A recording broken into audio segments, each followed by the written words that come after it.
Is he going to say something or not? I was trying to defend you, Delvin. I was trying Hello, to everybody, defend and you. welcome to the live recruiting to Longbox Crusade. I quit. I quit. Oh, my God. Oh, hey, everybody. Oh, Things are going great here at Longbox. hey. You know, How you guys doing out there? checking with all of our fine watchers there, Pat. I want to look up something real quick. Okay, I will check in with our fine watchers. We have some on the line right now. We have Aaron Headmoss in the live chat. Hello, Aaron. Welcome. Anybody else out there that is watching us, please join us. Come on in. The chat group is warm. Warm to inviting. I mean, they're warm and they want to invite you into the chat to be a part of this. We will be making a recording of Longbox Crusade episode 40. Lordy. We just turned 40. Yeah? Ooh. That's what I was just looking at. I was like, I wonder if I numbered this properly, but I did. This is our 51st live stream and our 40th. Oh, yeah.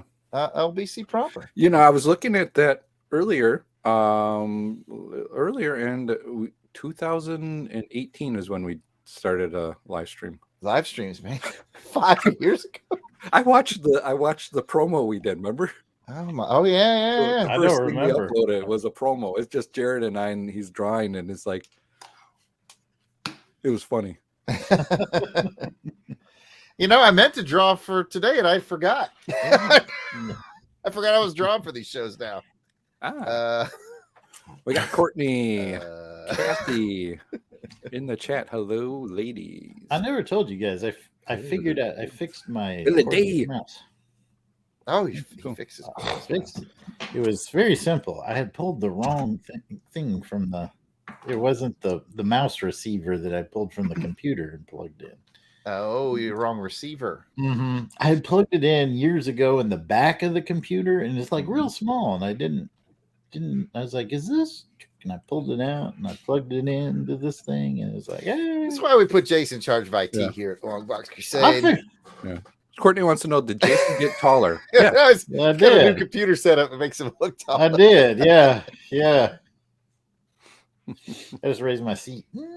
All right, so Courtney, Bill, Dunleavy, Aaron, Kathy. Who'd I miss? That's it for the chat. So if there's more watching, go ahead and kind of join us in the chat. Yeah. We're just going to do a little quick chit chat beforehand, and then probably start recording in a few minutes. Give some other listeners or watchers or lurkers or whoever to come on in and get on in. With us, we normally do these every second Sunday of the month, but to all those mothers out there, we decided to appreciate you and not do a show. Not on Mother's Day, anyway. Not on Mother's Day, nope. And we won't be doing one on Father's. I don't think Father's Day doesn't fall, but we will be at Heroes Con. So who out there is going to Heroes Con? Can I get a woot woot? Whoop whoop. Woot woot woot. Sorry, I was retweeting our. Oh, okay. I'm writing names down. I'm doing something. That was on the check of the chat. I've got to actually do something. I'm on pictures. I forgot I was going to draw something. I don't even have like drawing paper nearby. My goodness. You do air drawing. Doing good. Got Chola's here as well. Just do it old school today. Kathy says she's going to be there. Cool. Woot woot. All right. I'm going to get my script up. I got my script ready. I got mine ready. I got mine ready too. Right here. A true long box episode. These are always exciting because we do them more rarely. I know. These are fun. Back the way it used to be when we first started. Mm-hmm. Deep dive, single issue, random selection, ads, news stories, music, movies, and more. So much going on. I better think of my crusade. I'm looking at the songs now, and I don't know them again. So, I haven't even looked at the script. Man, we are a well-oiled machine. That I slept. machine made BS. Yeah. I slept most of the day. That's been my day. Well, right up until now, I've been playing Indiana Jones and the Staff of Kings on PS2. Mm-hmm. And it was one of those things where I was like, oh, I got a couple hours for the show. So I just I got absorbed and I looked over and I was like, it's 8 minutes until the show. Until showtime. I got wrapped up in this game. I was kind of paranoid since I was hosting today. So I came on early and hung out with Pat for a little bit. I know 2 of the 3 songs from Two cool guys hanging out Mm-hmm. ahead of time. Mm-hmm. Yep. Who were not hanging out, Pat? 2 chumps. Chumps. Just assumed. Of course. You're not in the 2 cool guys and the chumps. I know all 3 of those songs. All right. All right, good. We're gonna expect you to. I just remembered the third one. The one that was number 2 was the one I couldn't remember, but it just clicked in my head. Now I remember how it goes. Yeah. When I saw Smooth, I just kept thinking Smooth up in. Don't give it away. Oh, okay. Sorry. Just like a 1, 2. Oh, sorry. Well, Jason is leading this, so I guess whenever Jason is ready to go, we can. Here we go. I'll go on mute. If you guys want. Got the helm. I want to run this thing right into the ditch. I'm so nervous. Before we get started, Did we remember to put rubber foam all around the plane? Yeah. You got duct tape, everything. Put child locks on the cabinets. Here we go.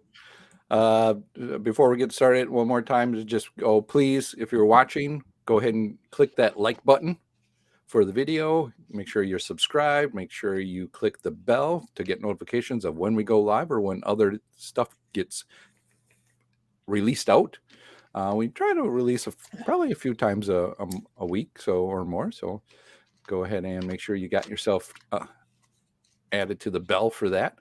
Also in the chat, get into the chat. Let us know that you're here, so then you can get added to a list where a prize will be given away for listeners. Mm-hmm. I got the prize right off camera right now. Oh, there we go. It's already set up and ready for you. It's just waiting for you to get into the chat, get your name in, and then it's yours. I don't know what the prize is. I'm excited. Yeah. How simple is that? Might win the chat raffle. All you And of course, I have the other prize for the Crusaders Club member.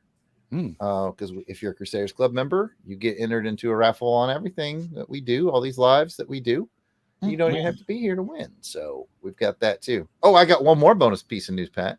What is it, Derek? For the Crusaders Club members, which you can go to patreon.com/Longbox Crusade if you'd like to join. For as little as $1 a month, you get all the access. You get all the access. And that's what I was about to tell them. I think we're about to give them more access. Wait a minute. Yeah. There's more access? We discovered there was more access to be had. What? So, yes. You know what? I'm going to even put the Crusaders Club banner at the bottom. So how can we give away more access, Jay? We figured it out. We do these live ones on Sundays, and then in a few months this will come out as an edited full-blown podcast, and we record all of our regular stuff on Wednesday nights. And we've decided that I do believe we're going to start doing them live as well, but only on our Crusaders Club on Patreon. So if you're a Crusaders Club member via Patreon, when we do our regular recordings, for the most part, if it's something that we want to surprise you guys with, it's going to stay hush hush. But for the most part, all the regular stuff, if you want to go to the Patreon page on Wednesday nights at around 9 p.m. Central Time, there's a good chance that we might be broadcasting there, these live recordings. So if you want to get on the fun, we might even be in our nighttime gear. Wait, so I got to watch my language. That is 82% of the reason why we decided to do this.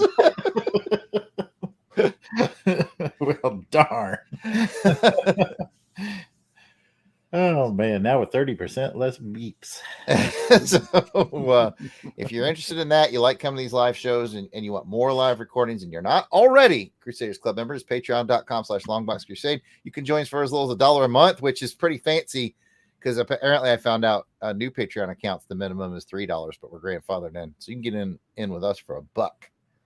We're not charging people $3 a month. $3 a month for the rich kids. What? $1. That's all we need. $1 gets you all the access. I mean, you could get all the access for $1. Yeah. Jared, I was playing Homescapes and I wasn't listening. I hear that grandfathers get all the access now. Yes. Let's just go. We'll just go with yes. Okay. Easier that way. For the sake of time. Anyway, I will go back on mute. Want to give that new news. And like Pat said, get your name in the chat if you want to be entered for the raffle on this one. And again, if you join the Crusaders Club, that's dual benefits because you get in for the raffle that you don't even have to be here to win. And you can start joining us on Wednesday nights for interaction while we do live recordings there too. Now I go back on mute. Well, this is a new one for me because I get to see everybody else on mute and I get to talk. So this is, I don't know what to do. Real quick, Jason, the song I imagine, singing to the grandfathers who got all the access was the old gray mare. He ain't what he used to be. Okay, I know that song. You did that on purpose. I know what you're trying to do. And Jason said we were all on mute and he was in charge. I heard Kenny Loggins. Danger zone. Revving up the engines, leaning to my microphone. Phone. Oh, here we go. I had the sound effects there. Roger, ready for flyby. It's a go for flyby goose. All right. When Pat's all done, we'll get going. Here we go in 5, 4, 3, 2, 1. You're listening to the Longbox Crusade podcast, episode 40, featuring X-Men: The Hidden Years, number 1, cover dated December 1999.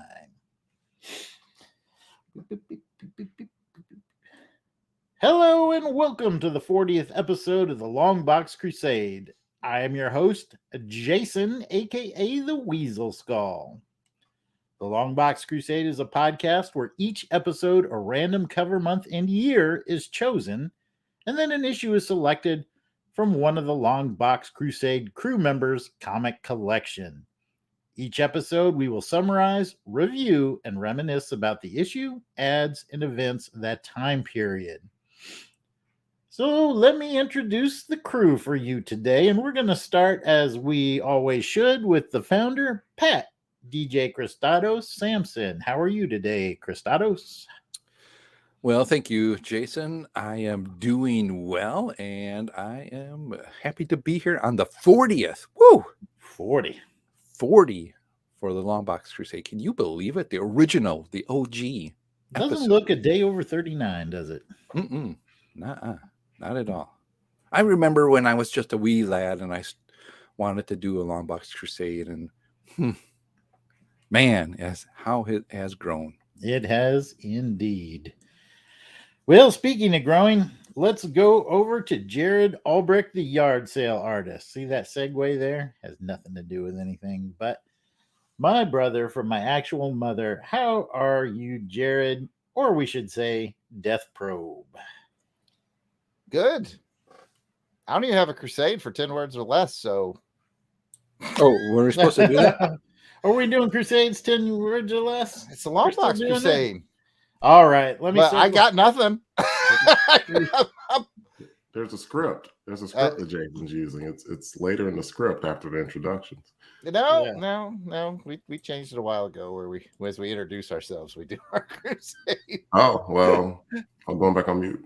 I got nothing. Delvin, welcome to the show. All right. Well, yeah, I thought we did it after the intro too, Delvin, but apparently not. Let's go over to you, Delvin, the Dark Web Williams. How are you today, Delvin? I'm good, and I slept all day. That's my crusade. I had a sleeping crusade. Crusade was to wake up. Eyes was tired, man. I don't know why, so just went with that. All right. Well, we'll go crusadeless then today. I'll make it the rounds. Okay. Well. Oh, there it is. We were supposed to say, where's your current crusade in 10 words or less? Boy, we moved that. Well, we invite you to be a part of the show by submitting your comments and memories, which will be featured on a future show. All links and pictures for this episode are in the show notes, which can be found at the website longboxcrusade.com. Please add the podcast to your favorite podcast feed or on Apple Podcasts. You can also follow the podcast on Facebook, Instagram, Twitter, and YouTube at Longbox Crusade. And you can always leave a voicemail at 707-532-5269. That's 707-532-LBOX. Pick up the phone. Thank you. We hope you come along with us on this crusade to read them all. Now, before we get started with this episode's issue review, let's take a quick podcast promo break, and we will be right back. All right. I want to welcome Delvin to the chat. Delvin, thanks for hanging out with us. Did you guys want to do crusades? We can cut them. Really don't have one, so I don't really have one I either. I thought about it, and I was like, "Oh, I can't wait to say my crusade," but I guess I'll save it for next time. Well, what's your crusade, Pat? No, it's okay. It's okay. Okay. Guys, on our crusade, you all get demerits. Everybody gets demerits. 20 demerits for everybody. What? I'm not even in I'm not even in school anymore. Yeah. I'm quit. I'm walking out. All right, here we go. Welcome back from the break. Today's adventure from the Longbox is X-Men Hidden Years #1, cover dated December 1999. As always, the credits for this issue are provided by Mike's Amazing World. The comic title is X-Men Hidden Years #1. Publisher, Marvel. Cover date was December of 1999. Its on sale date was October 13th, 1999. Cover price was $3.50, and the editor was Jason Liebig. Writer penciler was John Byrne. Inker was Tom Palmer, and the colorist was Gregory A. Wright. Cover credits, the artist, John Byrne. We've heard of him. Jared, why don't you take it over here and tell us a little bit about the cover? All right, I will.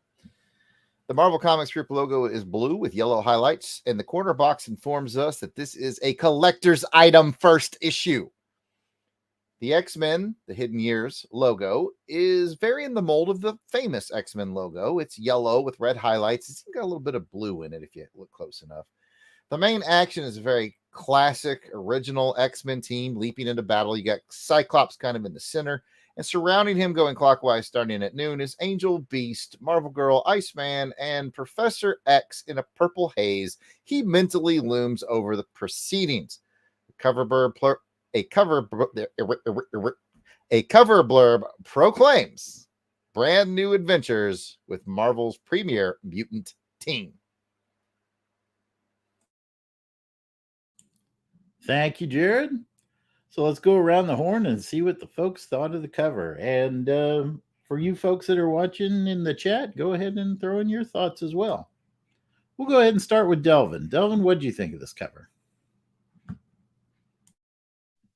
I think I need to come off mute in order for people to hear me. And it's okay. Like I instantly recognize Byrne's style from now. And it's interesting. It's not like the man isn't a talented artist. Was this inked by someone, or was this done completely by John Byrne too? Because this was the point at John Byrne's career where, like, on a book, John Byrne just did everything because it was a John Byrne production. Yeah. According to Mike's, penciled and inked and lettered and colored by John Byrne. According what to do you Mike's, mean it needs to come out once a month? Yeah, according to Mike's Amazing World, it was just John himself. Yeah, you can tell it's different than, from when his longtime inker Terry Austin, and like, it's not bad. It's John Byrne, but I've seen it better. And like maybe with an inker could have thrown a little bit more of a background on it, especially from that first issue. Like Professor X himself is the background, but it's not a bad cover. I'll pass it to Pat. I kind of like this cover. I like the X-Men logo. It's got that animated X-Men kind of feel to it. That logo that they have there, and then the hidden years underneath it. I am really digging that. But like Delvin too, you can definitely see that it's Byrne's drawing on here. And since we're kind of towards the end of, well, we've been kind of towards the end of Byrne, where we're at on Chronicles, Amazing Spider-Man Chronicles with the X-Men, that is the second story that we go through. I kind of like it. I miss it a lot too. Just Byrne's drawing is really good. So it was neat to see him draw these characters, but in their older outfits. And Jared, what's your thoughts? Yeah, I mean, Byrne drawing the X-Men. I would have thought, like Delvin alluded to, a little more fanfare on a collector's item first issue, as it said. But it's not bad. I mean, because it's Byrne. The thing that really kind of caught my eye is Professor X and Iceman. And we've definitely moved into the computer age of making comics, because I don't know that they're inked actually traditionally, because they don't have any, there's no black in them. It's all color work. So I don't know if maybe he did pencils and they were able to, put that in a computer and then change the color of the pencils to match the purple or the blue that they wanted, or maybe he did ink it and then they used the color to swap it, the digital color to swap it. But we're in that era now, so those characters aren't actually inked traditionally. So that's what caught my interest in the cover overall. But other than that, it's if you want to see Byrne drawing the old X-Men, here you go. Well, thanks, fellas. Yeah, I largely agree with what everybody said. I think it's a good cover. I mean, it tells you're going to see the classic crew. You're going to see John Byrne, and it's a collector's item first issue. So you need to get it because it's going to be worth a lot of money. Right? Right? It's not going to be worth a lot of money. Oh, all right. All right, folks. Well, thank you. And we'll get into a quick synopsis here of the interior with the story. And the story was titled Once More Savage Land. Our story opens with the original team of X-Men, Cyclops, Marvel Girl, and Beast squaring off against the Hulk in order to recover a MacGuffin needed to bring Professor X out of a coma. The team is successful, and a recovering Professor Xavier awakens and immediately begins a psychic download to learn about what he's missed since he's been out of action. Originally pleased with the performance of his students, Xavier becomes angry when he learns that although the team recently defeated their arch-foe Magneto in the Savage Land, they failed to confirm their adversary's death. With a fine of 20 demerits, Xavier dispatches the team to the land that time forgot. Try that again. Xavier dispatches the team to the land that time forgot to recover Magneto's body. Iceman, who is beyond angry at the recent deceptive machinations of his professor, has had enough and quits the team. The X-Men arrive violently into the Savage Land as the fierce atmospheric conditions nearly rend their jet apart and they crash land into the jungle. Saving her teammates with a psychic shield, Jean is wounded and comatose after the crash. The shaken team is suddenly attacked and rendered unconscious by an unfamiliar tribe. They recover to talk with the chieftain, who tells them the shocking news that Marvel Girl is dead. Bum, bum, bum. So what did you folks think about the story? And again, folks in the chat, feel free to throw in your thoughts as well. And we'll start with Delvin again. It's like Jason has this mental link with me where it's like, you should call on someone else first. And he's like, Delvin. And I'm like, damn it.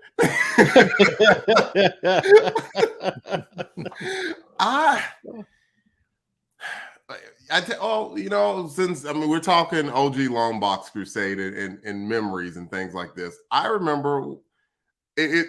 I am reminded that when I started collecting comic books back in holy Hannah, mid 80s, and then came like and that was Transformers, and then it evolved into Amazing Spider-Man, and then eventually X-Men. I want to say John Romita Jr. may have been the first X-Men that I started collecting, coincidentally enough, since he's on Amazing Spider-Man Chronicles.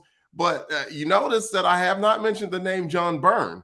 And so John Byrne was like, this was right around the time that I started knowing John Byrne. And so I was still going to comic book shops, and then people were like, yeah, and it's John Byrne, and he drew the X-Men, and he used to draw the X-Men so awesome. And I mean, one, they were right, and two, sometimes you can't go home again. And that's where I was when I was looking at this, because like between this and between Spider-Man Chapter 1, it's like John Byrne went and pitched, was like, hey, what if I completely retread things that we have already done before and we come out with a book? And so like the first half of this book, it was like, oh boy, this is stuff that already happened. And then it led to a Professor X, which was kind of unlikable. It's like it's so like a lot of and a lot of hokey dialogue where John Byrne desperately could have used an editor. It was one of those, like, you got two teenagers fighting, and he was like, okay, Mr. Such and Such, and it's like nobody talks like that.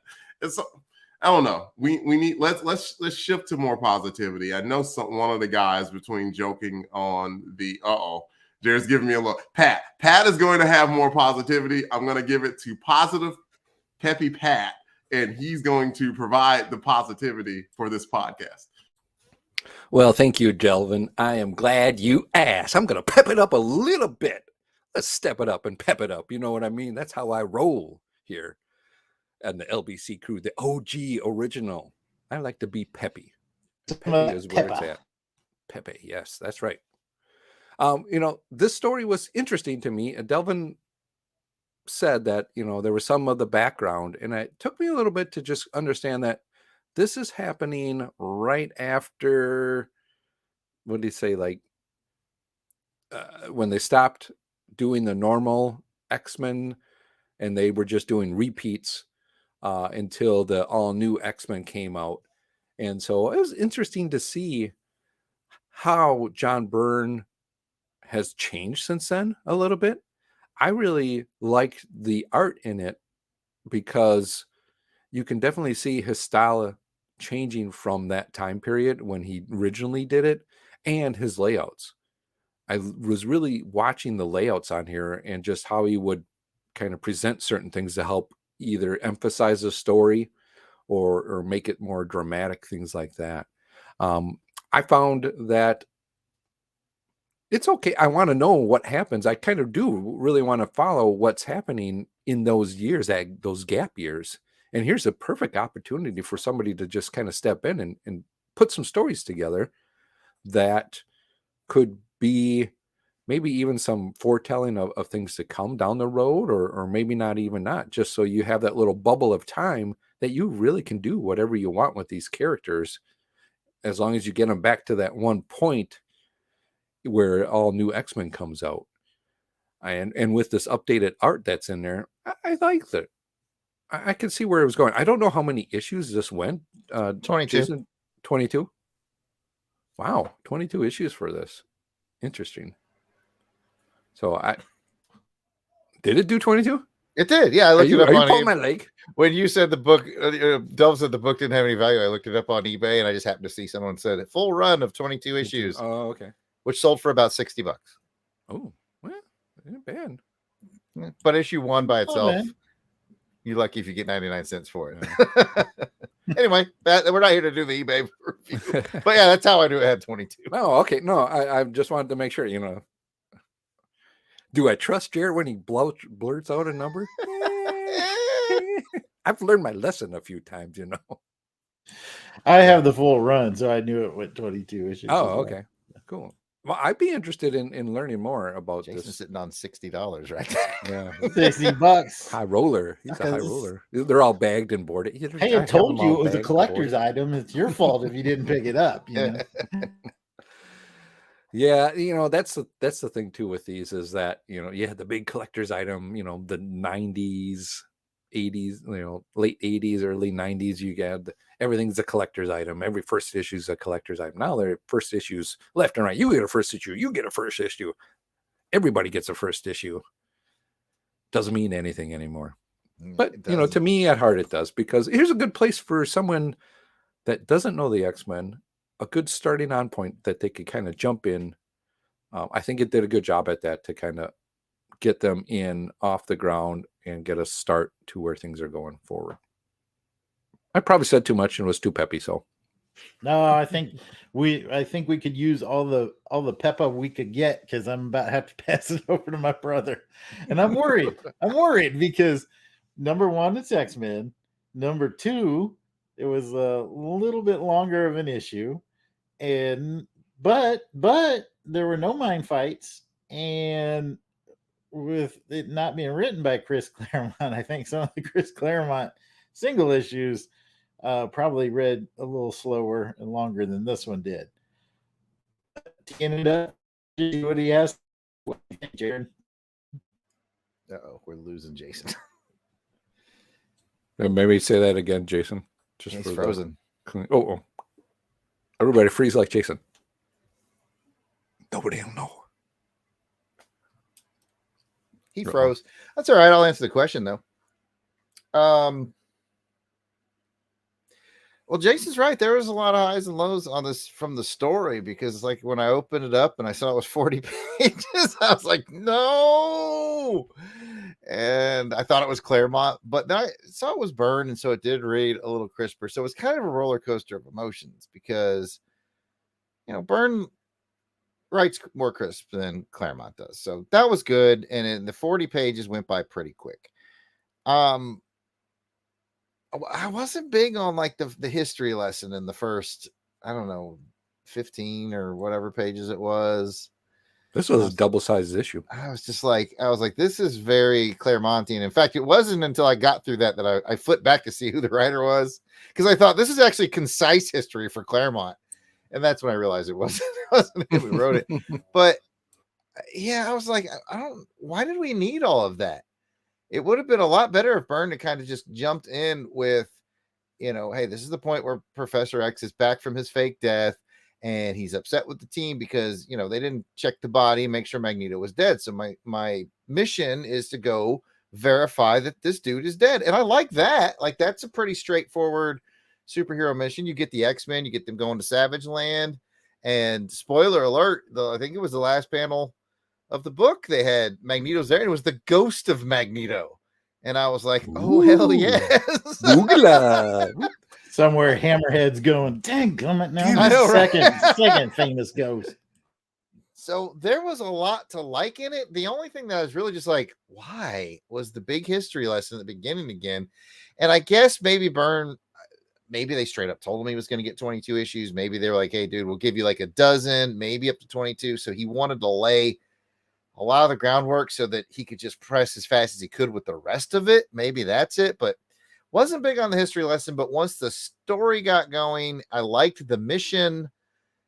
But circling all the way back to what Delvin had mentioned too, man, Professor X is just so unlikable in this. He is like a turd. And they even kind of hinted at like, maybe something's wrong with him, but either way, I don't know about the emotional intelligence of Bobby Drake and his, I'm taking my ball and going home kind of attitude. He's kind of being a little petulant, but I understand too. He's like, I'm tired of being jerked around by this guy. Like, oh, he fakes his death. We all go through emotions. We have funeral and the surprise. I was just testing you. No, yeah, exactly. So I think Bobby could have handled it a little more maturely, but again, this is throwback. So I guess Bobby's probably in his late teens, maybe at this point. And not even, probably like 14, 15. He was always portrayed as the youngest of the X-Men.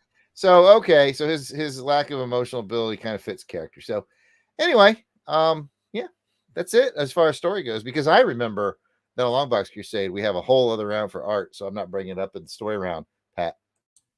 Oh, I'm sorry. We Guess do I'll- these Longbox Crusades so infrequently. I forgot where the crusade was. I forgot we have whole art round. It's like No. it's like we used to juggle flaming swords, then we moved to chainsaws, and like we're Yeah. going back to flaming swords. Oh God! What? What? It hurts. I just learned the chainsaws. Oh man, no, that was really good. Good discussion, folks. I was particularly interested. I was talking with Pat before you all came aboard. I knew that Delvin was not a big fan of Byrne's Spider-Man Chapter 1 when that came out, and this I think came out around the same time. So I was kind of wondering what Delvin was going to think about this attempt to do some retro rewind storytelling with the original X-Men crew. Maybe, and I'm assuming there's going to be a round 2 on this, Jason. Yeah, No, there's no round 2. no round No, two. you see, Delvin, we're doing an original L-box. You Yeah. can't do Juggling art in the first flaming round. and you swords. can't- It's not in the Oh. script, man. I don't see a round two.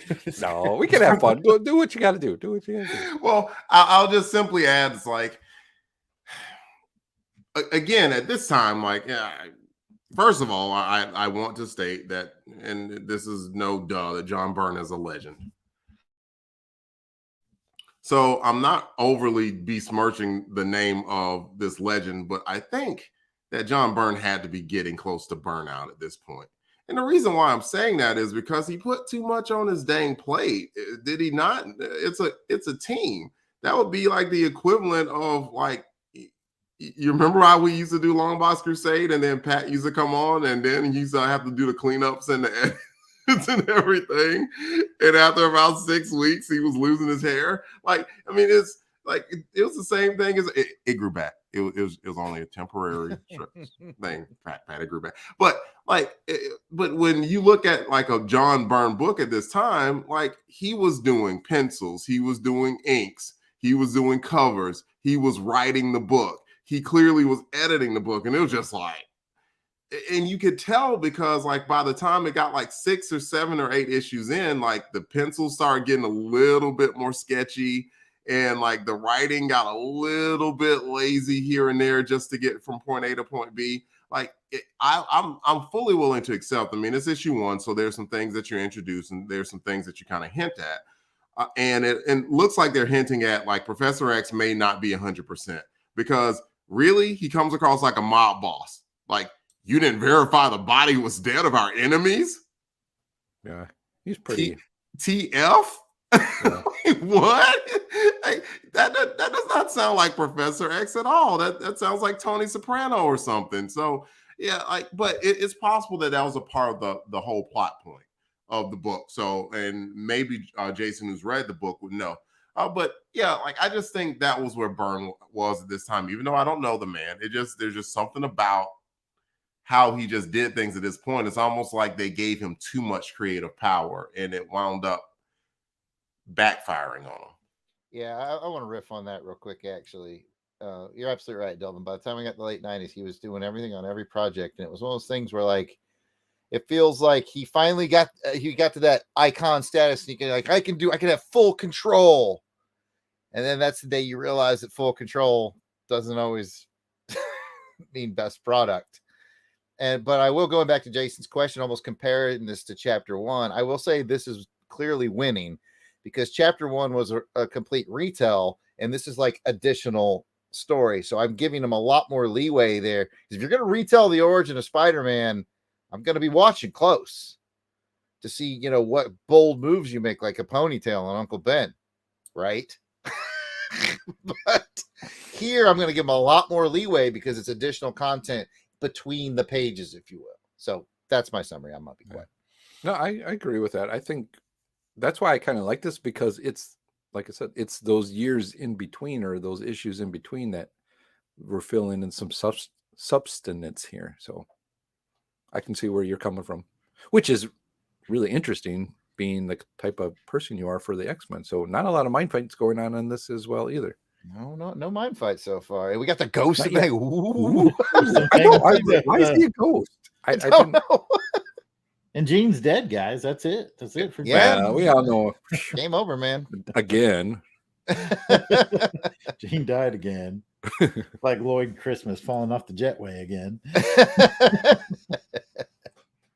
Oh, anyway. Well, thanks for that good dialogue talking about the story, everybody. Let's talk about the art. And spoiler, I'm gonna let Jared go last as our resident anchor person here as our expert artist.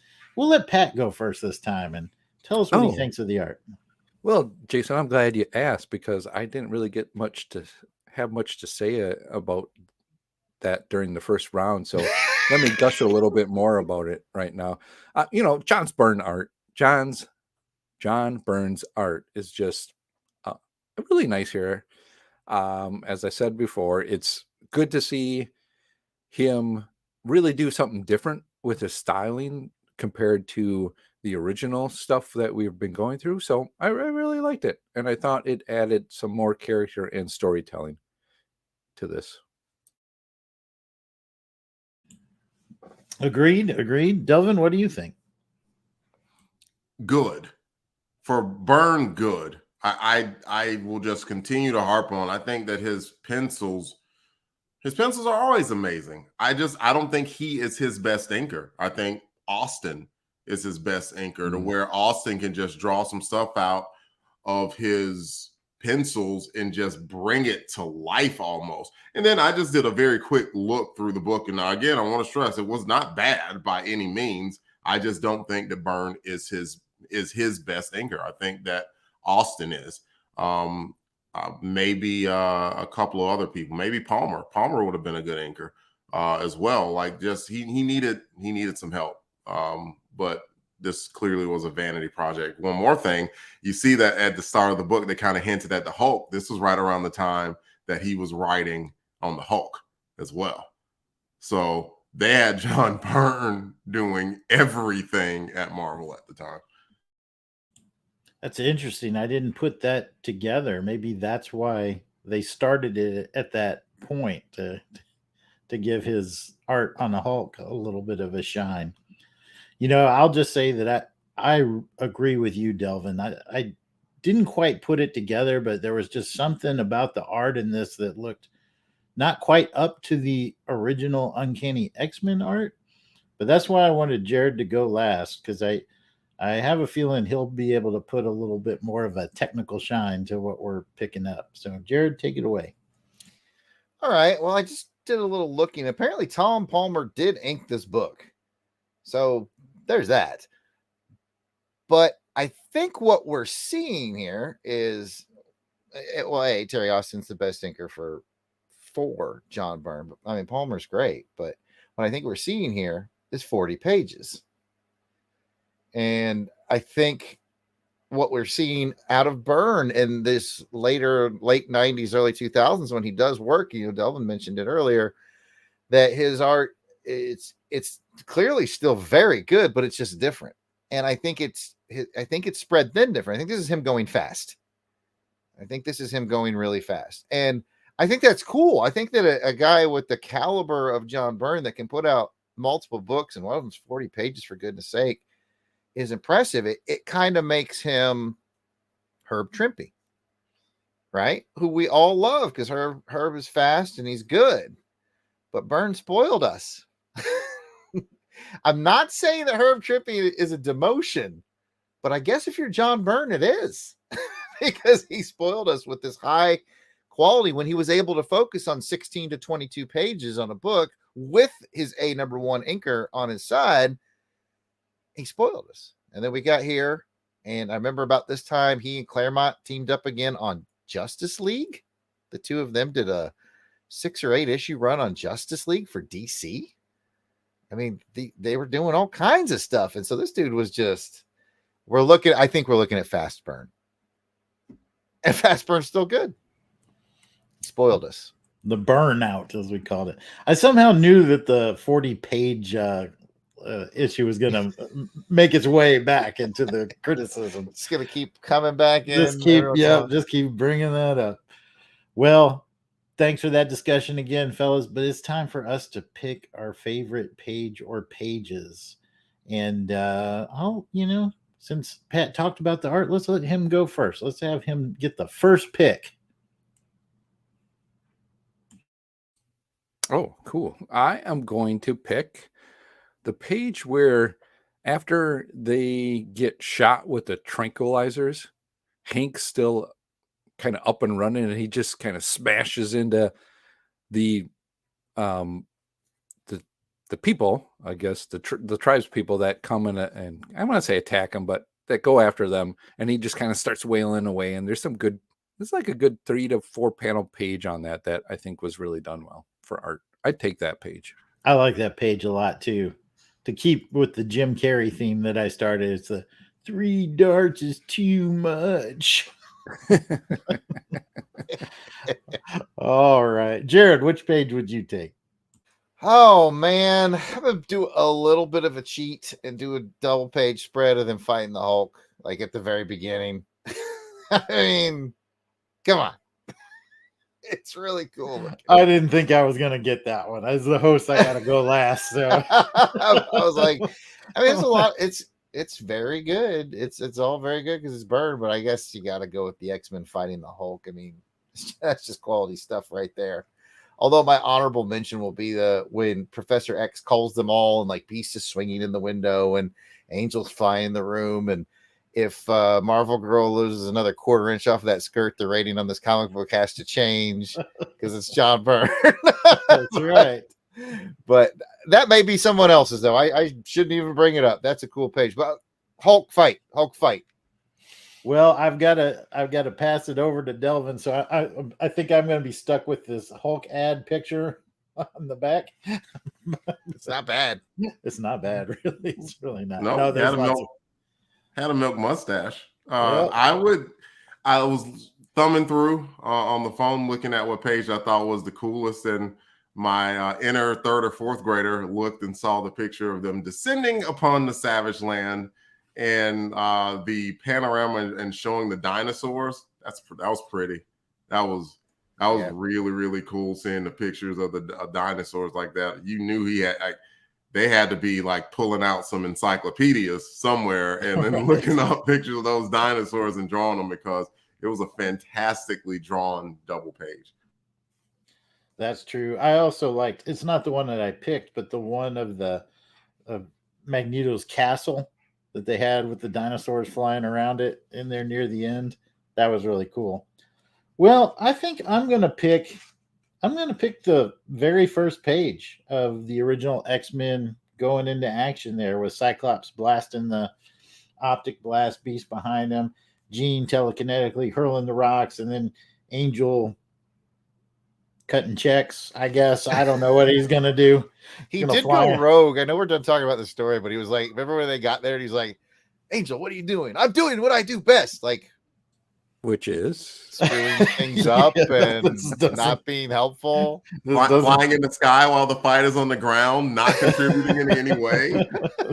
Oh, you just happened to leave out of the plane before it goes crashing down. Yeah. And don't try to help your other friends out. Who's laughing about these wings now, a-holes?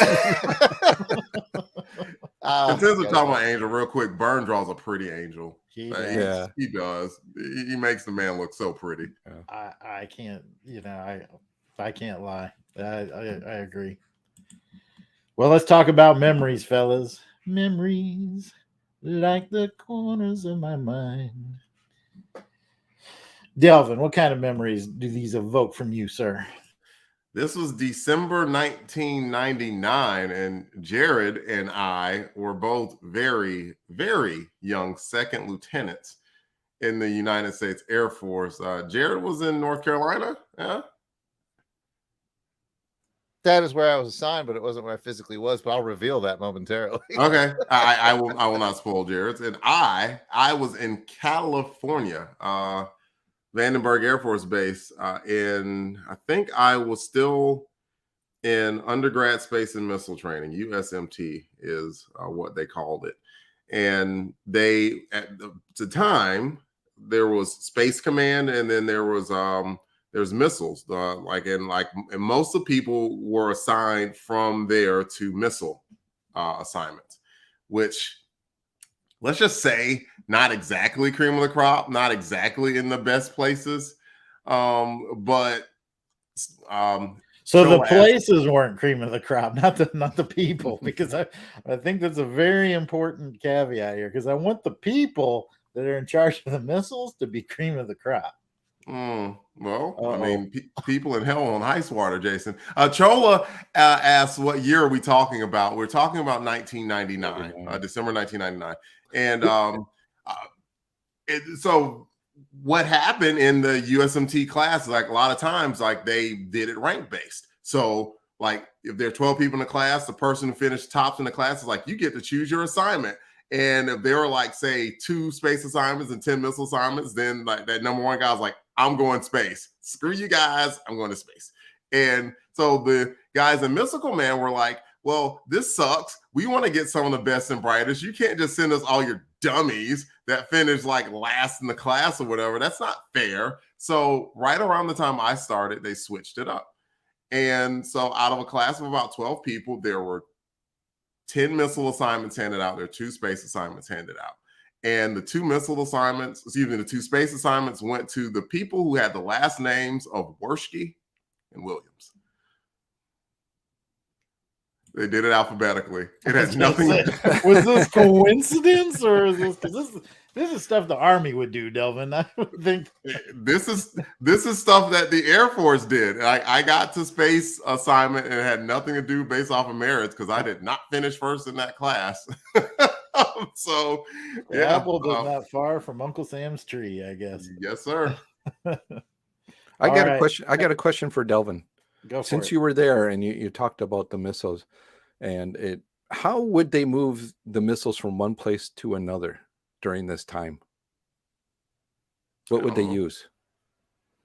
Or is this a joke? That's you got joke face. What would Jared? they use, Pat? Since it's December, they would be using mistletoe. There we go. I saw it. Like, I know Pat well enough that he had joke face. He's like, I got something I wanted to get out.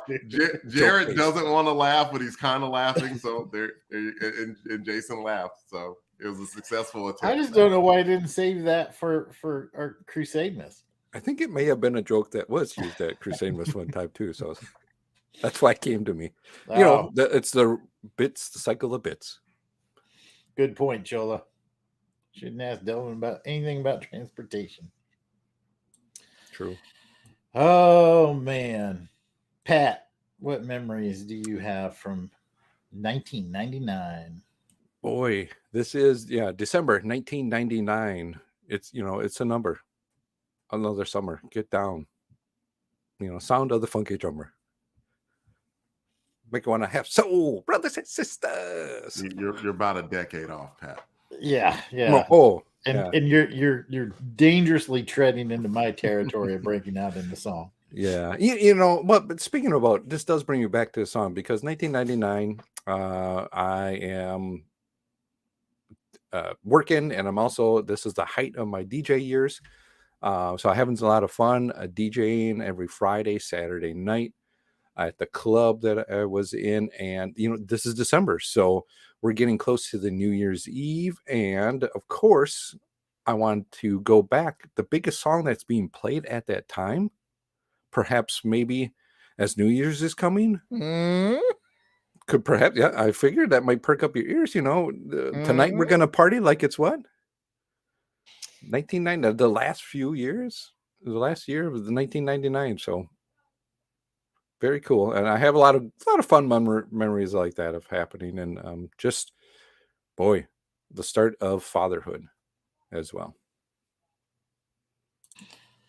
Yeah, that's a really good point. I can pick it up from there because I remember December 1999.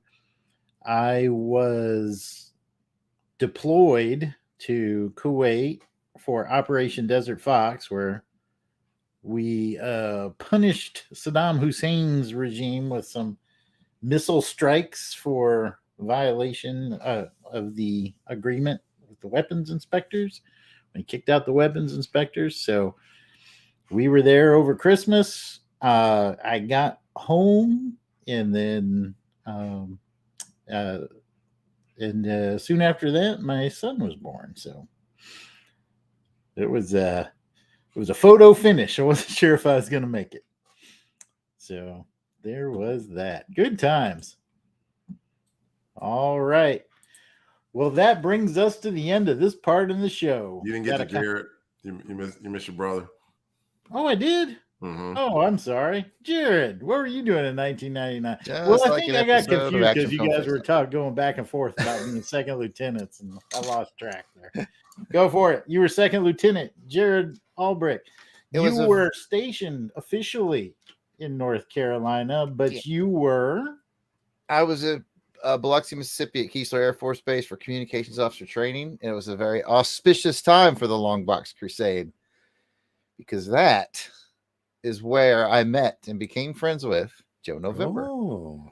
So, yeah, this was right about the time me and Joe became very, very good friends, and still friends to this day. And he contributes music to all the shows you hear on the network. So I was excited when I saw this. I was like, oh, this is when me and Joe started hanging out.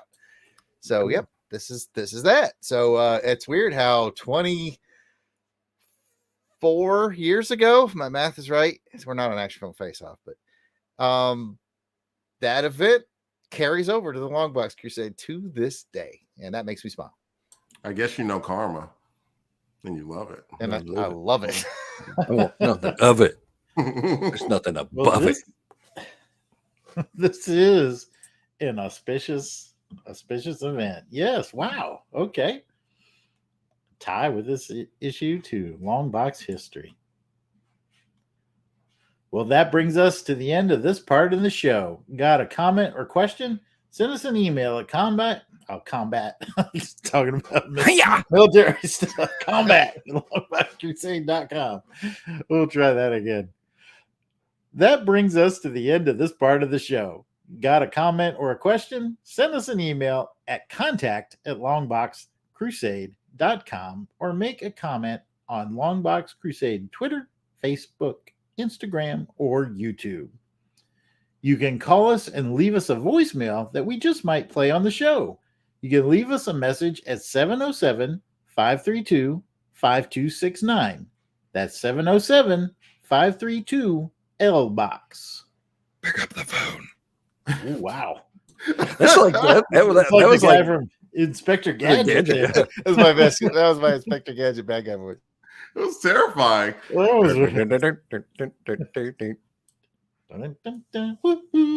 all right, we will be right back. All right, about to roll into some ads here. Welcome back from the break. Let's continue with the show. Now it's time to scan through this featured issue of X-Men The Hidden Years #1 for the top ads that stood out to us in a segment called Add It Up. Add it up, add it up, add it up, add it up. You gotta add it up. See what you got. You gotta add it up. Okay. Some things have to still happen. All right. That's the extended version. Well, here are the ads that stood out for us in this issue. And we'll go ahead and start with Jared. Well, sir, I'm going to go to the Toys R Us ad for Marvel model kits, because I picked up a few of these back in the day. They're advertising for the Spider-Man, the Cap one, the Venom, and the Wolverine. I had Spidey, Cap, and Hulk, and I built all three of those. And they're really cool. So I bought one, the Spider-Man one, for Delvin, because I knew he was a fan. And I thought, certainly sometime between now and 24 years from now, Delvin will probably put that together. And that's all the time we got, folks. Every time I go visit him, it's still in the box. I'll tell you what, Delvin, while everybody else talks about their favorite ad, I'll look up on eBay and see if that model that you still have sealed is worth anything. Is this That's one of what them? doing. I was preserving it because it was It's going to be worth money. Mm. Collector's item. That's Spider-Man. Collector's item, yep. Did it get hot in here? Is it me? That's it. We're all helping Delvin build it at Heroes Con. We should. Bring it to Heroes Con, Delvin. Or actually, we'll just keep it in your house. We'll put it together at your house. It will come to you. I got this all figured out. Plans coming together. All right, Delvin, we're all picking on you. You go ahead and pick out an ad. I picked out an ad, and I think Pat's gonna shift to it. Did you get time to do that, Pat? Yep, I here we go. appreciate that. Yep, go ahead and go I for had to do it just because it was fun. It was the WCW Tough Talking Wrestlers, and it had some cool technology, I guess, of if like one wrestler were in the vicinity of the other, it recognized that wrestler and would speak up and say that wrestler's name. And on the ad, they have going from left to right, you have Sting, who's an icon. You have Goldberg, also an icon. You have Kevin Nash, also an icon. And you have Diamond Dallas Page, who would probably be the least familiar out of the four if you're just a casual wrestling watcher. But he is a legend in his own right, too. And he also does some rehabilitation stuff now where like he's big into yoga and stuff. So he's helped like turn some former wrestlers' life around from alcoholism and everything. He's like a really good dude. So yeah, I just thought that it was really fun. And WCW at the time, boy, like they were right at their crest and starting to wane just a little bit before WWE took them over. But this was just some fun stuff that I saw and wanted to talk about.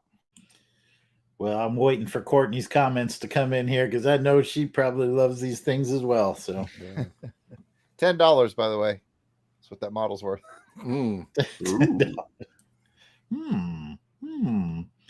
All right, Jared, what's your... Oh, no, Jared, you already went. Pat, we need the models, Jason. You're the models, yeah. I just found one guy who got $20, so 10 to 20. 10 to 20 between Jason's both still in the box, right? Still boxed and packaged up, or yeah, between Jason's comics of Hidden Years and Delvin's model, could have up to $80. People got $80, man. Wow, very cool. Oh, all right, Pat, show us what you got. All right, well, there wasn't, I want to say, a lot of stuff. There was a lot of ads for conventions and subscriptions and things like that going on. So I'm gonna pick one just because it's something I like and I want to have some fun with it. So I'm going to go with the Pokemon. It's the first movie of Pokemon. So at this time, you know, I think I wouldn't say I was into the cartoon at the time, but the game, trying to get into it, and it's being a video game guy. It's a game series I want to go ahead and go back to and play through, which would kind of roll into something that I want to do, you know, backlog of my video games I want to get through, and Pokemon is one of them. And I started to watch some of the Pokemon animated cartoon series as well. So yeah, fun. You got to catch them all and have some fun with these. So very cool, very nostalgic. There's a lot of movies that have come out after this for them, and it's a company that is still continuing to grow and grow and grow. So very cool.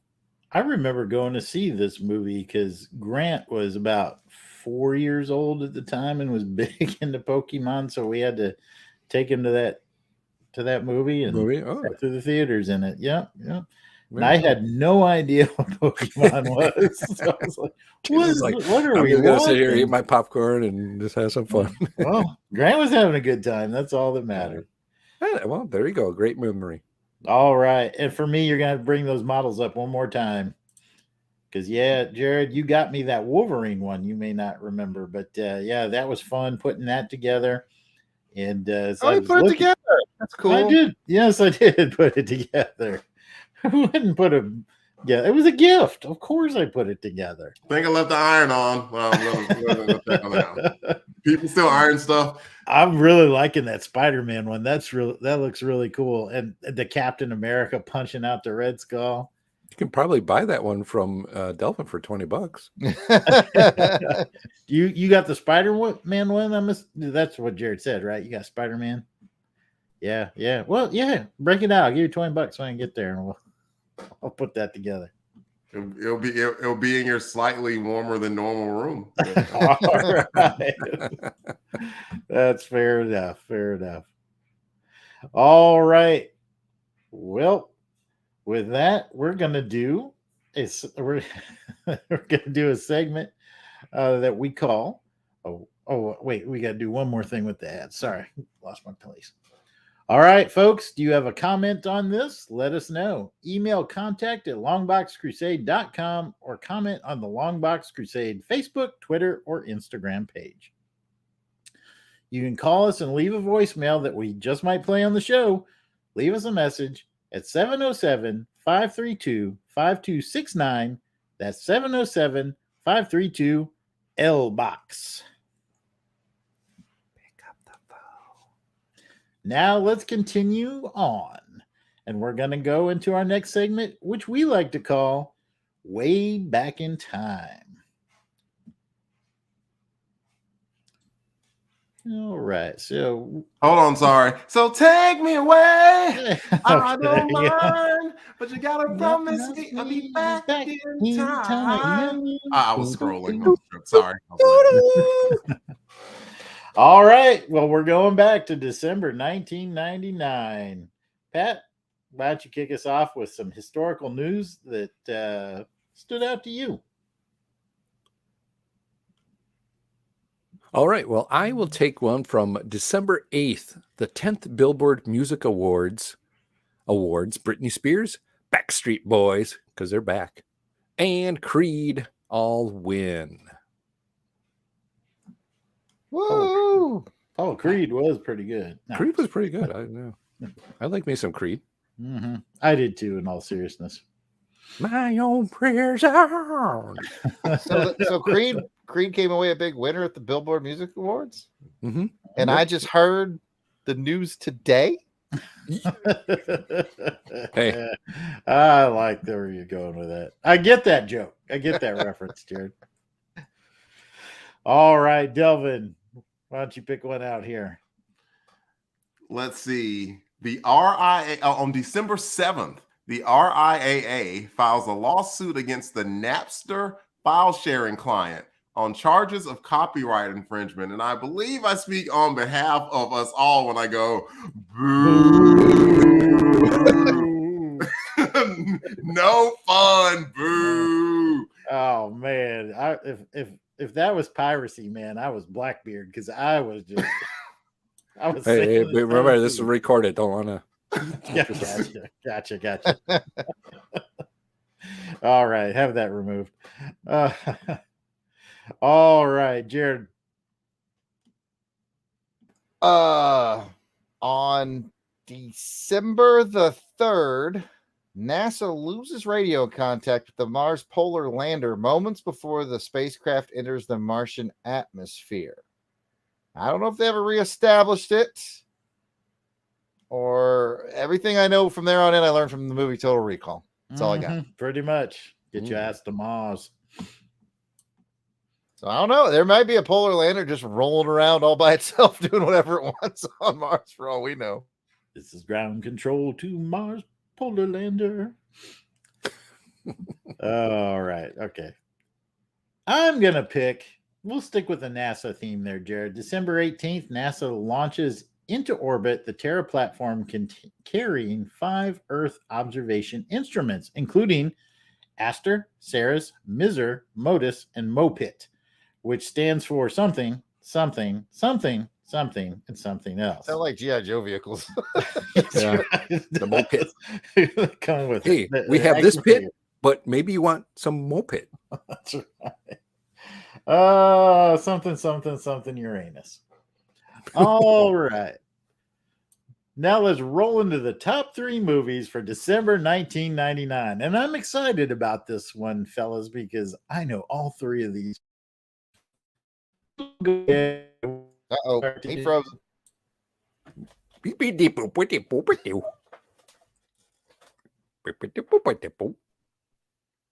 want to wait for him to come back or move ahead? I think we can move ahead. Okay. I'll go with me or Jared. Delvin, me. Yeah.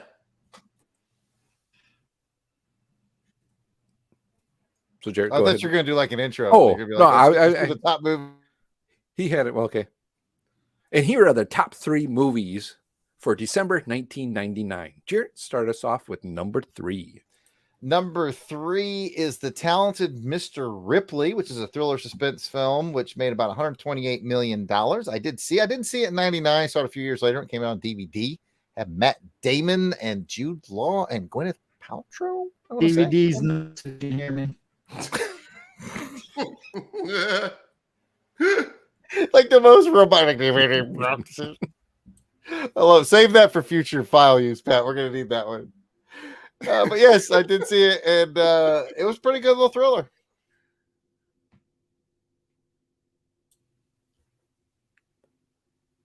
Okay, Delvin, number 2.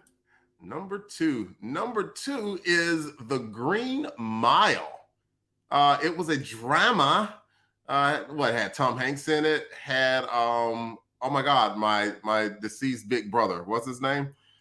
Michael Clark Duncan. Michael Clark Duncan. And it made $290 million. Very popular movie. It was a good one. It was a sad one. It's incredible. Yeah. Coming in at number 1. This made a lot of money, around $298 million. I mean, that is not little at all, especially for the movie Stuart Little. It's a lot of cheese, Pat. Yes. Ain't no mousing around with that one, I'll tell you that. Was he a mouse? I don't know. Yes, he was a mouse voiced by Michael J. Fox. That is true. It was voiced by Michael J. Fox. It made a road dent in the box office. Oh. Hey. Hey, Jason's back. Did you hear most of that, Jason, and all those shenanigans? You're on mute, my friend. I could hear everything. It was your dream. I could hear everything and I couldn't say anything. But it did make a whisker more than Green Mile. Hey-oh. All right. Thanks for covering for me there, Pat. Now, this is where I got to turn it over to you folks, because it's the top 3 songs according to Billboard at this time. And we'll start off with Pat again. We'll go with Pat, Jared, give Delvin the number 1 honors. So, Pat, kick us off. All right. Coming in at number 3 is a song by Mark Anthony, and it is I Need to Know. I need to know. Huh? I don't know it. I Tell know it, me, baby girl, because I need to know. I need to okay, know. I got it now. I just think of the Tom Petty I Need to Know. That's the one that sticks in my head. I'm surprised being a DJ, Pat. It was a very fun. It was. I do remember it. I just didn't come to me at that time. Starts with that violin. Anyway, good Mark song. Anthony, it was good. He had some good songs back then. Yeah, I don't hear enough of it in my house. Jared, you're up, man. All right. Well, even though I have the number 2 song, we're going to bring it back to 1 because it's Brian McKnight. The song is back at 1. Something about 2, making a dream come true. 3, I'm gonna plain to drink see some tea. that you're the only one for me. Yeah, 4. Repeat the 1 through 3. I don't know some of it. Yeah. And it starts back at 1. I remember that part. Brian McKnight, man, he was great on when he was driving Kit around. Yeah, that was Michael David Knight. Hasselhoff played him, I think. Michael Knight. Ah. No, wait, he was the basketball coach. Wait, that's Bobby. Bobby Knight. I thought he was the chess player. It's Bobby Fischer. Bobby Fischer. Oh. No. I thought he was the Avenger of the Night. And we're done. Okay. Who's the Avenger of the Night? The Dark Knight, Batman. But we'd move to Fisher. Oh, okay. I'm sorry. Can't go back. Wait a minute. We can't go back to 1. What are you talking about? We can always go back. What was that, Pat? I said, wait a minute. We can't go back to 1. Oh boy. So we can go back to 1. Look at that transition. Hey, we can go back to 1 with the number 1 song of December 1999. It was being sung at karaoke everywhere, to include the Red Fox 2 at Lompoc, California. It is Smooth by Carlos Santana featuring Rob Thomas. And it's just like the Smooth ocean under the moon. I know that one. I know that one. From you got the kind of loving that can be so smooth. Yeah, give me your heart, make it real. Oh, that's Well, funky. yeah. There we go. Okay, We I got it. Jason on the number one song. Man, you had a great guitar player with the Carlos A Santana. legendary guitar legendary, player. yeah. And Rob Thomas, man, great vocals. Super song. Man, they're coming out with an album soon again. Oh, really? I didn't know that. Yeah, they reformed. I'm very happy about that. Oh, I liked Matchbox 20 a whole lot. Oh yeah, definitely. Whew. They were Yeah. smooth. They were so smooth. They were smooth up in ya. Yes, sir. There it is. All right. Well, that brings us to the end of this part of the show.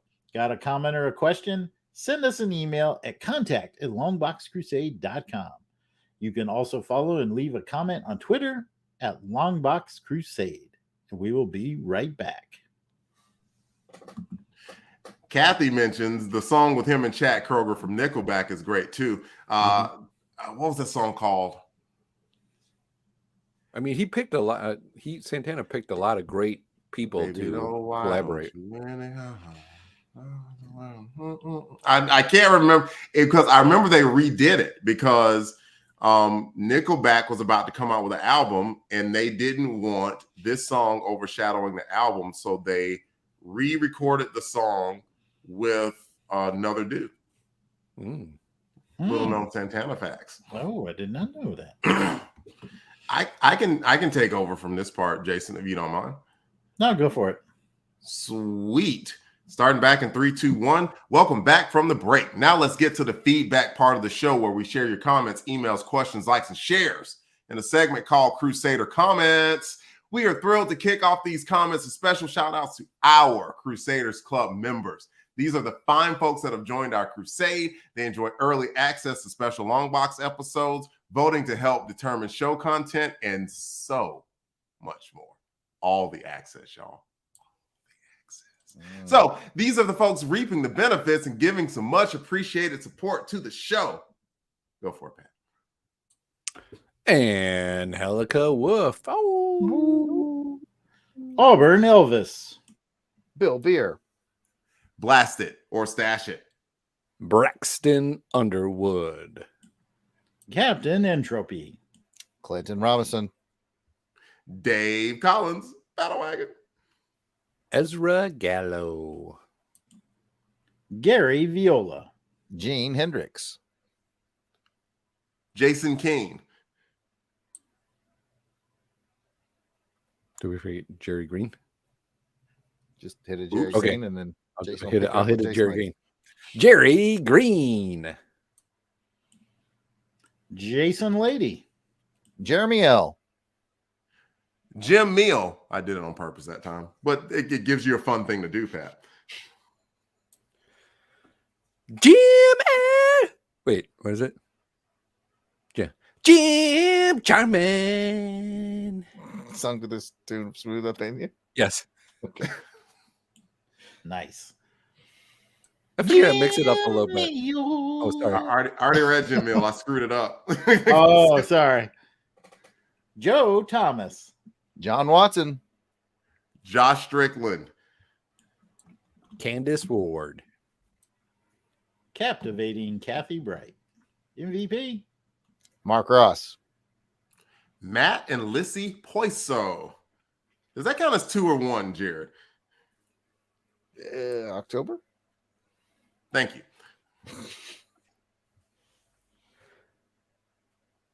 Maxwell Traver. Miranda W. P.D. Devins. Paul Hicks. Rick from Jeff and Rick Present. Rob Morgan. Samantha Maney. Sean Urbanski. Spidey 67. Spreadsheet. Steve Cronin. Tim Price. Tony Pennington. And Toronto Cop. If we missed anyone on our list, we apologize. Please keep in mind that we record these episodes well in advance of release, so if you're a recent addition, we should be adding you soon, but still no worries. Just let us know we missed you by sending an email to contact@longboxcrusade.com and we will get it straightened out. As a reminder, you can become a Crusaders Club member by heading over to patreon.com and searching for Longbox Crusade. For as little as $1 a month, we're grandfathered in. None of that $3 a month stuff. You'll get access to the amazing world of the Crusaders Club. Come check it out. Don't have any extra scratch lying around, but still want to help us out here at LBC headquarters? Please take a moment to write a review on Apple Podcasts for this podcast. Even if you just want to keep it short with just star ratings, it helps raise the profile of the show, and we will share your review on the next show. And now we will talk about social media shares and retweets from Longbox Crusade episode 38, where we covered Brave and the Bold, number 12, from June 2008 as a part of the JL May 2023 crossover podcast event. Pat, start us off. JL May do. Okay. Oh, Outcasters podcast. Laurel Mountain Flower. She must have been, was she in her office when? You know, as long as she shows up, I let her go on the socials. Okay, that makes sense. Yeah. The Right On Network. So you're saying you never let her on the socials. Anyway, waiting for Doom, the Doom Patrol podcast. Diablo Frank. Devin R. Bruce. Longbox Review. The Daily Rios. The Bat Pod. The Irredeemable Shag. Chris Lydon. Justice Trek. Not to be confused with Trekker Talk, which is about Star Trek, just in case you didn't know. And Warlock Thanos podcast. Not to be confused with Warlord Worlds, which is also about Star Trek. And now we also had a social media comment from M. Anthony Gerardo, Mr. Rico Suave. We hadn't heard from him in a long time. Right? Wow. Anyway, he says this was a darn good run. So thank you for that, M. Anthony Gerardo.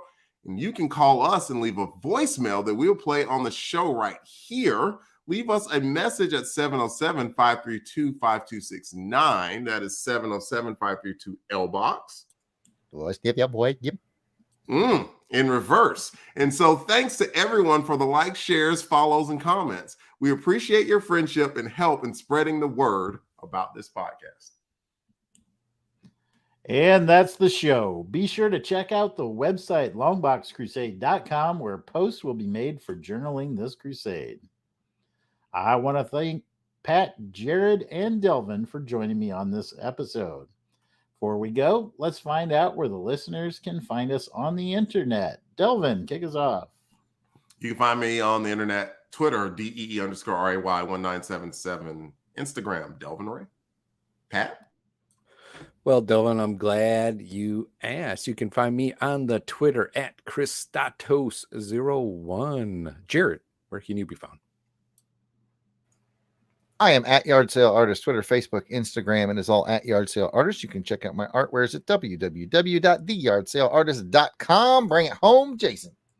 You can find me lurking on Instagram at Jason Albrick. And if you want to interact with us via live chat and be entered to win some free stuff on our live raffles, join us for our next episode of Doing It Live Stream over on YouTube. We do them on the second Sunday of every month, unless it's Mother's Day. And we always start at 3:30 p.m. Central Time. You can get signed up for that by looking up Longbox Crusade on YouTube And please subscribe to our channel and click the bell so you'll get reminder notifications for when we go live. Thank you all for listening, and we hope you have enjoyed this episode of the Longbox Crusade. If you've got a comment or questions, you can email us at contact@longboxcrusade.com or leave a comment on the Longbox Crusade Facebook, Instagram, or Twitter page at Longbox Crusade. Until next time, take care, and please join us for the next episode as we continue on the crusade to Read them them all. all. Yep. Every time I try to talk to you, I get tongue-tied. Turns out everything I say to you comes out wrong and never comes out right. So I say why. There we go. I finally remember the song. Oh, that's why. Yeah, it's coming back now. Why I think I know that one. is it really that way? Oh, wait, that's a different song. That's human nature. That's Tell me why. Why? It's human nature. Oh my goodness. I'm hoping Courtney's still around because I'm gonna need her to throw out a number that Delvin's gonna shout out any second now. I got 7. All right, so 7 people on the list from people in the chat. We've got numbers 1 through 7. If you're there, Courtney. If not, we'll go to our backup. But for those of you in the chat, we're going to go action film face-off style for the giveaway this time around. I've got for you, if you are selected from Delvin's randomizer, the 3 DVD set of Rambo, the first 3 films, box set. Very cool. Doesn't get more action filmy or face-off-ishness than that. So That's DVD's nuts. Crazy. that's right. So, I mean, you get them all. You get all the Rambo access. You Well, get the all first of 3. them. That's right. So that will well, Auburn Elvis threw out a number. Courtney may be gone because remember she mentioned hers was freezing up. Oh, Yeah, okay. I'm seeing that in the chat too. So we'll go with Auburn Elvis's 5. The last person who came, Jonathan Schaefer Hames. Oh, Oh, he knows what he did. Mhm. Bum, bum, bum. All right. Bum, bum, bum, He's bum, getting- bum. That's Aaron put in the chat. He's getting part of the Rambo access. It's like half the Rambo access. It's the now, it's right? the 80s Rambo access. It's Rambo of the 80s. All right. Now you got to start crossing your fingers there, Aaron Head Moss, because we're about to do the Crusaders Club one. So I have that tab pulled up here. And we currently have 38 Crusaders Club members. 2 away from hitting 40, which means Ooh. Delvin and I will review the Roger Corman Fantastic Four film for your pleasure. So if you can convince any of you Crusaders Club members out there can convince just 2 people to join, we will do the Roger Corman Fantastic Four review. So Auburn Elvis, since you were so kind as to throw out a number this time, give me a number 1 to 38, and I'll put my mouse in a random spot. And Aaron's, I don't know if Aaron's a Crusaders Club member, but he's gonna want to join right now. He can, yeah. Because I have a whole box full. For as little as $1 a month, Aaron, you can become a Crusaders Club member. And with that, you will get all the access. How much access? All of it. We're about And to then find some. out. And then some, I'm heard, right? Up, and all the access in Rambo up till 1988. So in the box, I have 5 9-inch G.I. Joe box. So there is Roadblock, Ooh. Duke, Oh, Duke. Snake Eyes, Cobra Commander, Ooh. Storm Shadow. Oh, These are the kind of cool things that we bust out every once in a while just to tantalize those Crusaders Club members. Man, I should have Sometimes- become a member. Telling you, sometimes we throw down with a pretty big prize. We like to keep it random, like to keep you guessing. Mm-hmm. All right, so we picked 22. Let me count them out. 1, 4, 5, 6, 8, 12, 13, 14, 15. Scroll back to the top. 16, 17, 18, 19, 20, 21, 22. The anticipation.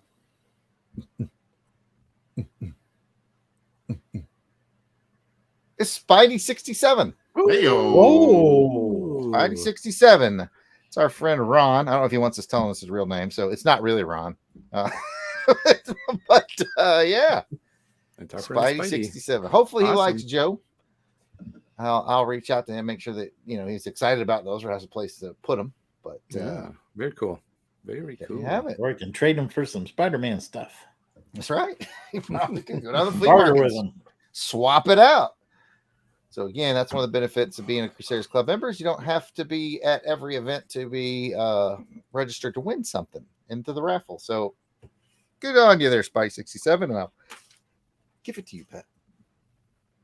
Am I supposed to say something here? Just wrap it up. Just say, Oh, I don't know. I I'm don't done know with if my part, Jason's man. Jason's I'm the done lead with on my this one, part. but he okay. did the Okay. whole My show's episode, over. man. Oh. Let him take a breather. Oh, okay. I was like, what am I supposed to say here? Oh, hey. Hey. Hey, guys. Hey guys, how are you doing? I'm glad hey, why don't you guys come a little bit closer? Come a little bit closer into this. Get a little bit closer, a little bit more. And don't forget to hit that like and subscribe down there, please. Go ahead. You see it? Go ahead, hit it. It's okay. I see it. That's right. We like it.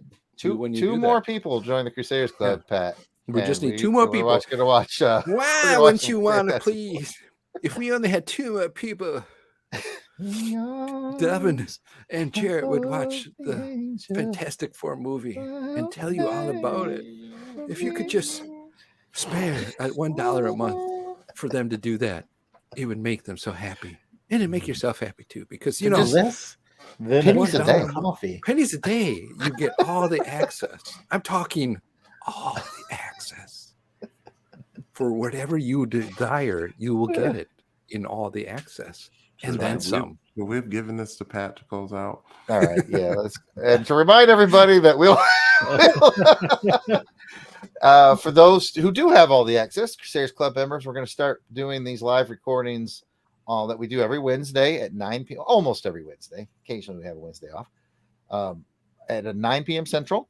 They should be on the Patreon page. So if you're sitting around a Wednesday and it's 9 p.m. Central and you're thinking, man, I wonder if the guys are recording, hit up the page, see what's what. Then we may be streaming right there. And again, it'll only be on the Patreon page. That's where you'll find us.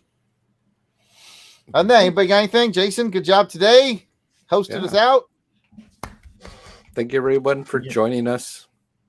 Thanks to the people in the chat. Thanks for the likes, the chat. subscribes, the retweets. Delvin, give you the final word. I'm gonna let you click end broadcast after you say whatever your final thought is. Well, bye.